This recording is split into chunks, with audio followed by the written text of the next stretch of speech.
As you probably know, Scott McClellan's tell-all book has caused quite a stir around the country. How is the controversial president basher at this point being received in the mostly conservative South? Allison doesn't ask me those deep questions, but she'd ask those questions to Rick and Bubba. And guess who are here? The two candidates for the presidency of the United States.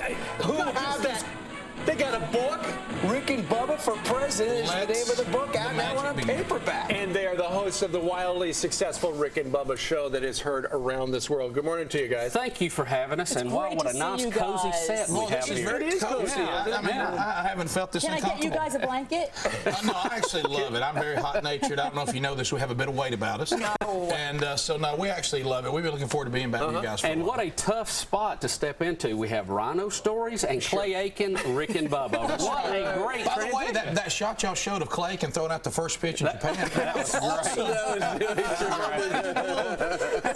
What about, guys, what about yesterday's big story? Scott McClellan, former White House press secretary for years, he just stood there and defended the president. Now he is sandbagging him. Oh, and look, he had access. He should have quit then if he had a problem. I mean, can you imagine when this runs over, the stories that these camera folks and your staff are going to tell about Brian Kilmeade? Can you imagine what would come out? Now, I mean, look, if he was really upset, he should have protested then. He should have quit. I mean, this telling after the fact, I mean, it really looks bad on him. And you know that's one of the occupational hazards, of course, if you guys do become president, because I know that you're running for president. That's right. Somebody could write a tell-all book about you. What might they disclose? Well, we do things a little different, you know, where we're from. See, our staff who works with us now, which mainly would be our same presidential staff, and we just simply say this: look, if you got a problem, say it now. If you leave here and go out and run your mouth and run to all the liberal media and become their darling, I'll find you in the middle of the night and castrate you. Yeah, that's a little more straightforward approach. It's the same way my dad kept us in line. We knew that if we stepped out of line, it wasn't worth it. But he had that threat, your father? Yeah, he did. My dad had loving things to say. He's a retired football coach. He would say things like, Rick, if they put your brain in a hummingbird, it would fly backwards up a mule's butt. Right. And so those are the little tidbits of life you need to look for. Way to build up your self-esteem. I mean, you're ready to just go tackle the world after that. Right. And look how it worked out. We're on Fox. Hey, Dad, good morning. Stick around because we want to talk to you about the brand new book coming up in just a moment. Plus, straight ahead, a wild traffic tie-up when a deer runs out onto a highway. We will show you what happened next. No, we also solved that in Alabama.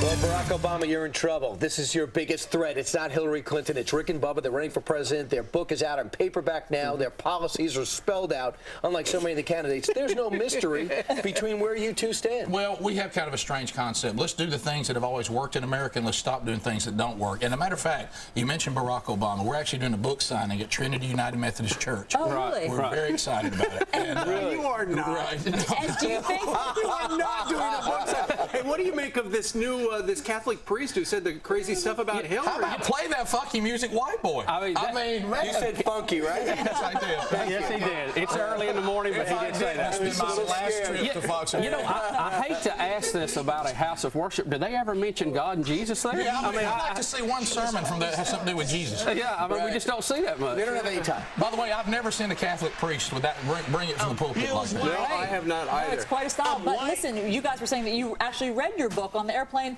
You found it surprisingly good. Yeah, it's better than we thought it was. And we, you know, we started this as kind of a joke with the election season.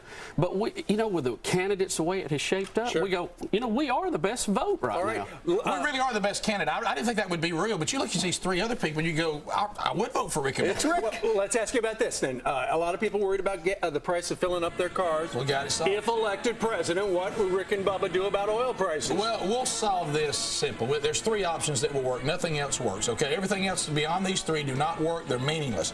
Number one, we have taxes on the price at the pump. Get rid of it. The government could step in and say no taxes on gasoline. That would make a difference. That takes 50 cents a gallon. That would make a difference, okay? All right. The other one is this. Here's a weird concept. Drill our own oil. I mean, we are sitting on top of oil. Drill it. The people of Alaska would love these high-paying jobs with great benefits. Stop looking up, look down. Yeah, and here's what I love. The liberals who think that's so bad, but they think it's okay for other countries to do it, and we just, you know, when we just buy from them. Number three option, Brian Kilmeade, the most controversial, but hey, baby, it'll work. Greatest military in the world. We're the only superpower right now. Take somebody else's oil. How about this? I mean, that's solid. We are Saudi Arabia? How about no, track. We're in Iraq right now. We already run it. We already run it. Why don't we just take the red, white, and blue over those oil fields and go, now we're in the oil business. Who's going to, I mean, Kuwait too. Yeah, and we look around the Middle East going, anybody doesn't like that. I don't know if y'all know this. We keep coming over here and saving all you. And by the way, Kuwait, didn't you say you were going to pay our national debt? Yeah. We never got that check. Checks in the mail. Yes. We'll take the oil and we'll have it. Thank you very much. Now think about this. That sounds a little rough to some and even people. liberals who hate war will be at the pump going, I like this Rick and Bubba. I know, You know, in our history, we have gone to war for lesser things. We have fought wars over spices. Thank you. Okay, we went to war over oregano. A barrel of oil's not that big a deal. That's right. I mean, you realize tea got us saying, "How are we?" No, You were talking about the paprika. Why are you avoiding global warming? Because it doesn't exist, Brian. Yeah. No need to solve I don't know if something you that's know not this there. too, by the way. That doesn't exist. And you know, when you go to Disney World, the big rat, somebody's in a suit. Sure. I mean, some of these things just aren't real. Sure. By the way, the Earth has been changing climate, since its existence. Yeah. Right now, we found ourselves we're even with what? 1930 the 1930s. average after last winter. Come on, man-made global warming. By the way, you can buy your carbon credits at rickandbubba.com. Hey, listen, Wait a second. We'd like you guys to stick around, okay? Yeah, Please, we All right, will but not first, leave. Say hello. Good morning, guys. Thanks, You know, the Gretchen. problem is, didn't a Bubba already run for president? Oh, that's Yeah, a but see, very that was a shameful Bubba. Yeah. This is a different This Bubba. is the Bubba America meant. Okay. Well, I love Rick and Bubba for president. Thank you. You got my vote. I think. Well, you know what? You have a I'm candidate. tired of voting for one person. That's right. You know, co-presidency, like this, like when President Bush dances, if I was Bubba, see, I would be his buddy and go, stop doing that. Yeah. Like you do. All right. You're going to be on YouTube. Look out. That. Now, once again, the book is called Rick and Bubba for President. They're really radio guys who have written a funny book.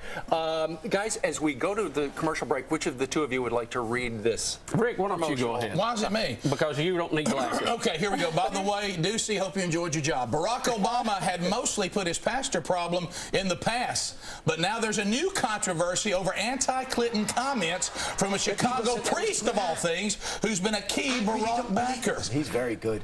And she's the star of the team, but she is getting out. The basketball controversy splitting one town next on Fox and Friends. Nicely Very done. nicely.